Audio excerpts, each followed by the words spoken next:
Ahmed Toubaline, bonjour. Bonjour Thibaut. Vous êtes Project Manager chez Viatis, qui est membre de Square. Vous êtes expert dans l'intégration de solutions PPM et formateur en management de projets. Vous travaillez aussi et surtout sur des projets d'agilité à l'échelle. Vous nous avez défini cette notion dans une première vidéo et on va s'intéresser aujourd'hui au modèle de pilotage et surtout au nouveau modèle de pilotage. Alors première question, quels sont ces nouveaux modèles de pilotage ?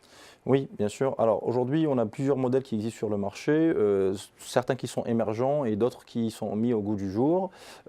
Généralement, en fait, le pilotage dit prédictif a dominé nos systèmes de la gestion des performances et des investissements de manière générale. Et il a été donc repositionné dans une réflexion suite à l'avènement de l'agilité à l'échelle. Et dernièrement, en fait, les entreprises cherchent un équilibre entre prédictibilité et agilité. Pour moi, ce sont deux notions qui ne sont pas forcément antinomiques, mais que beaucoup opposent à mon sens.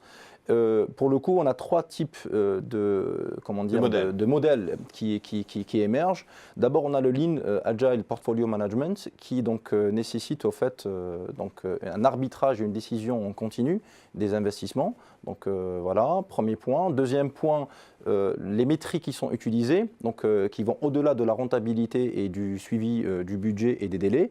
Là, pour le coup, je peux citer par exemple des métriques comme le NPS, comme le Net Promoter Survey pour avoir comment dirais-je, la satisfaction des utilisateurs.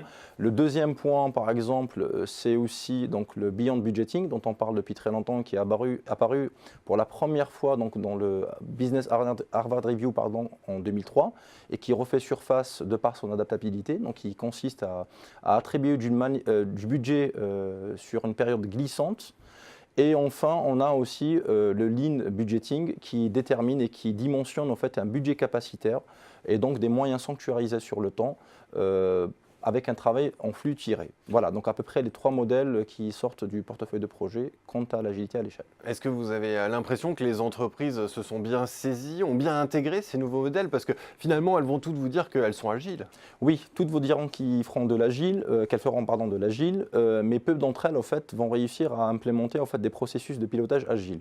La plupart d'entre elles, en fait, elles vont implémenter partiellement ou totalement des modèles comme celui de SAFe ou Nexus, qui sont généralement des modèles, on va dire, plutôt organisationnels et qui parlent beaucoup de delivery, mais peu d'entre eux vont aller se frotter, on va dire, au processus de pilotage agile dont on parle depuis des années.